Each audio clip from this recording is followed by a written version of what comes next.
Ahojte priatelia, ako sa máte? Dúfam, že dobre. No neviem, či si spomínate, na začiatku moje YouTube videa, keď som sa rozhodol, že idem robiť YouTube videa, že si založím kanál, som vám vravel, že moje videa sa nebudú týkať len farmy, sa nebudú týkať len globálne témy, nebudú sa týkať len showbiz, budú tu témy Afrika, budú tu témy ako je rasizmus, náboženstva a tak ďalej, ale to až neskôršie. Ale dneska idem sa baviť o prezidentovi. Voľba prezidenta. Aby som povedal, že čo si ja myslím o prezidentovi, ako ja beriem prezidenta republiky. Takže, nech sa páči.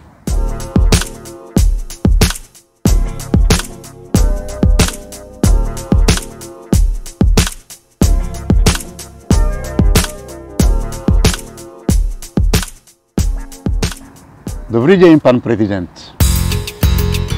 Viete, to slovo prezident, to je veľmi vážené slovo. Ja vám poviem, pre tých, ktorí nevedia, na svete existujú rôzne systémy, čo existujú. Máme parlamentnú demokraciu, prezidentskú demokraciu, máme kráľovstva, máme rôznorodé tieto akože systémy, ktoré sú vo svete, ktorými sa riadia rôzne spoločnosti a rôzne štáty. No a vieme, že v rámci prezidentskej demokracii, tak vlastne, že má najsilnejší hlas, má najväčšie pravomoci majú prezident republiky. To sú príklady, čo máte vo Francúzsku, to sú príklady, čo máte v mnohých afrických štátov alebo juhoamerických štátov. A máme aj parlamentné demokracie. Napríklad, že to sú štáty, máme také príklady, ako v Nemecku napríklad, kde, alebo a tak ďalej. Len aby ste vedeli.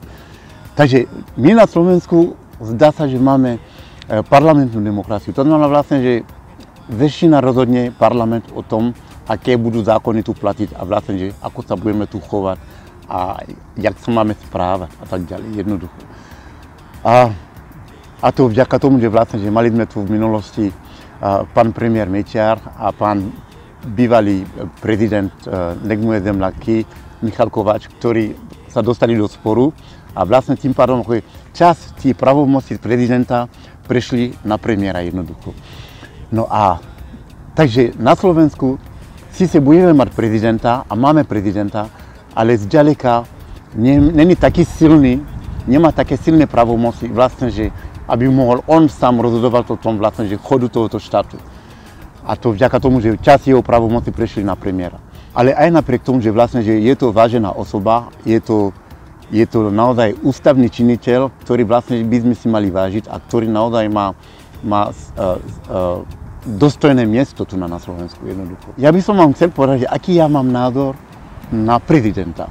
Aký by mal byť prezident. Ja si myslím, že prezident by mal byť človek, predovšetkým, ktorý by nás mal spájať. To znamená vlastne, že to je jedno, či sme ho zvolili alebo nie, tak on by mal byť prezidentom ako je všetkých občanov Slovenskej republiky. A bez ohľadu na to vlastne, že či sú to menšiny alebo nie, vlastne, že prezident je náš prezident vlastne. Či sme ho volili alebo nie, už raz, keď je tam ako je na úrade, tak by mal byť prezident všetkých Slovákov samozrejme. A to je jedna vec. A druhá vec je vlastne, že prezident by mal byť človek, ktorý naozaj má takú čistú minulosť. To znamená, že nemôže to byť človek, ktorý naozaj má pošpinenú minulosť, ktorý má nejakú kriminálnu minulosť. Človek, ktorý naozaj proste, že by mal takú minulosť, čo akýmkoľvek vlastne, že čo by mohol poškodiť vlastne, že štátu alebo občanom. A prezident by mal byť človek, ktorý naozaj pozná históriu ako tejto krajiny. Prezident by mal byť človek, ktorý by mal mať sociálne cítenie. To znamená vlastne, že on by mal chodiť medzi ľudí. On by nemal byť taký vlastne tak, ako to často vidím vlastne, že je strážený, ako držia od ľudí v tieto paláci alebo v limuzíne a tak ďalej. On by mal chodiť medzi ľudí, normálne komunikovať s ľuďmi, lebo on je aj vďaka tomu tam, že vlastne, že ľudia ho volili. Prezident je človek, ktorý nás bude reprezentovať všade vo svete. Keď príde a hovoria, že toto je prezident Slovenskej republiky, a automaticky on by mal byť ten, ktorý by mal vedieť priblížiť túto krajinu našu, akože vonku, kamkoľvek, kde by prišiel. Preto vlastne akože nie je jednoduché naozaj si vybrať ako správneho prezidenta. Idú voľby prezidenta na Slovensku. To znamená vlastne, že vidím, že máme rekordný viac kandidátov, ako sme tu nikdy nemali. A naozaj proste, že akože nie je to sranda naozaj proste reprezentovať tohoto národa, alebo akýkoľvek iný národ. Akože proste to je dosť vážna vec. Takže preto si myslím, že musíme byť obozretejší a naozaj mali by sme si dávať veľký pozor, že komu dáme hlas. Teraz ideme voliť prezidenta republiky. Tak my sa len dozvieme cez médiá, že ako ten a ten chcú byť prezidentom vlastne. A zrazu to sú ľudia, ktorí častokrát sú nám neznámi. A vlastne, že my sa dozvedáme vlastne len cez médiá, že kto sú to tí ľudia, ktorí chcú byť náš prezident. A mnohí ľudia idú kandidovať len preto, že vlastne hájia záujmy isté skupiny. Na to si musíme dávať pozor.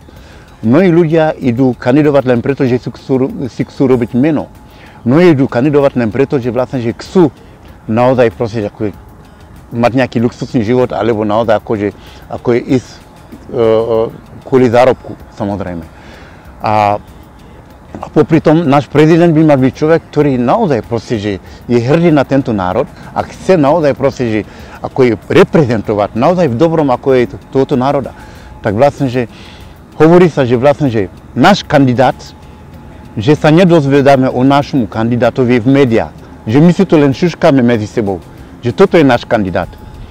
A máme takéhoto kandidáta, ktorého sme sa dozvedeli naozaj, že chceme ho mať za prezidenta, bez toho, že by nám ho médiá prezentovali, že bez toho, že by noviny, rádia, televízii by nám ho prezentovali. A ktorého kandidáta máme takéhoto? Samozrejme. Ja si myslím, že každý z nás musíme si dávať na takéto veci pozor, lebo hovorí sa, že každý národ má takéhoto prezidenta, akého si zaslúži. Keď si vyberáme prezidenta, ktorý naozaj nezaslúži byť prezidentom, a ktorý naozaj proste, ktorý má tú temnú minulosť, ktorý naozaj proste nebude slušný a nebude vedieť, kto sme a tak ďalej, tak naozaj proste, že zaslúžime si ho, lebo my sme si ho volili. A preto mali by sme si dávať veľký pozor vlastne, že koho si vyberáme za prezidenta. Ja osobne, akože tieto pár rady vám dám len preto, aby ste sa nemuseli hanbiť za svojho prezidenta neskôršie, keď si vyberáte toho prezidenta. To isté platí pre vládu, samozrejme. Že tak ako si ustelieme, budeme spať, ako si navaríme, budeme jesť. Akého prezidenta si budeme vyberať, tak sa budeme mať, samozrejme. Takže ja by som chcel vám popriať, naozaj by som vám chcel popriať šťastnú ruku pri voľbe prezidenta Slovenskej republiky. Lebo naozaj nie je to sranda, naozaj proste je to človek, ktorý naozaj proste bude nás reprezentovať a mne naozaj veľmi záleží, aby sa dobre rozprávalo o tomto štáte Slovenskej republiky, naozaj, lebo ja tu žijem ako je veľa rokov a viem, že naozaj, že väčšina ľudí v tomto štáte sú slušní ľudia, sú to ľudia, ktorí naozaj proste sú normálni ľudí a nie tak, ako mnohí si o nich myslia. To, čo vidíme, tie bubliny, čo vyplávajú na povrch, že vlastne, že Slováci sú takí a takí a takí, to sú len tie bubliny. A tí skutoční Slováci, ktorí nie sú ani z Bratislavy, ktorí naozaj, keď cestujete po Slovensku a naozaj stretnete sa s týmito ľuďmi, ktorí žijú obyčajný, normálny život, a to sú skutoční Slováci, ktorí naozaj, myslím si, že nemali by sme mať o nich skreslený názor, lebo naozaj Slováci sú naozaj slušní ľudia. Veľakrát som sa stretol s tým, že vlastne keď normálne obyčajní ľudí povedali, že je Ibi za prezidenta. Že by ma kľudne brali ako za prezidenta Slovenskej republiky. Ono to polichotia, naozaj je to veľmi príjemné. Ale ja som to bral tak, že vlastne chceli tým povedať, že vlastne, že mám také vlastnosti, alebo reprezentujem také vlastnosti, čo by mal mať prezident Slovenskej republiky. Samozrejme, ja si veľmi vážim tento štát a veľmi si vážim Slovákov. A tým, že som sa tu nenarodil, naozaj by som si nedovolil naozaj proste takúto formou uražať Slovákov. Som prišiel sem, žijem tu 32 rokov a naozaj som si privlastnil veľa slovenských vlastností a naozaj kultúra sa mi veľmi páči. Som sa učil históriu tejto krajiny napríklad a viem, čo sa patrí, čo nie. A naozaj takto to aj podávam. A kvôli tomu aj napríklad, že ľudia naozaj povedali, že Ibi za prezidenta. A koľkokrát, ako mi povedali, že išiel som Ibi do volebnej miestnosti, tak počiarkol som, všetky mená som dal preč, napísal som tvoje meno. A naozaj veľmi pekne ďakujem tí ľudí. A chceli mi dať najavo naozaj, že som že sa chovám tak, ako sa patrí, že som slušný a naozaj, že tak by sa mal chovať aj prezident štátu. A to by som chcel povedať. Náš pán prezident by mal byť slušný, by nemal mať žiadne kauzy, by sa nemal miešať do takých vecí, do ktorých mu není. Napríklad, že by sa mal zaoberať len tým, čo mu je prišité. To znamená vlastne, že aby dbal na to, aby občania tohto štátu mali slušný a dostojný život, naozaj. Aby naši, ako je čelní predstaviteľov, naozaj proste nerobili také prešlapy. Aby on bol prvý, ktorý naozaj by dvihol prst a povedal, že pozor, toto nesmiete, toto sa nepatrí a tak ďalej a tak ďalej. Toto je úloha prezidenta, lebo je to náš prezident.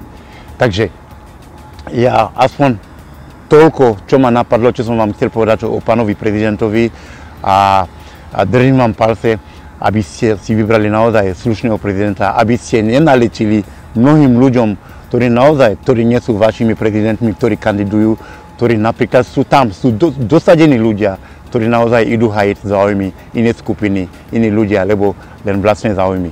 Takže toľko som vám chcel povedať na margo voľba prezidenta. Takže veľa šťastia.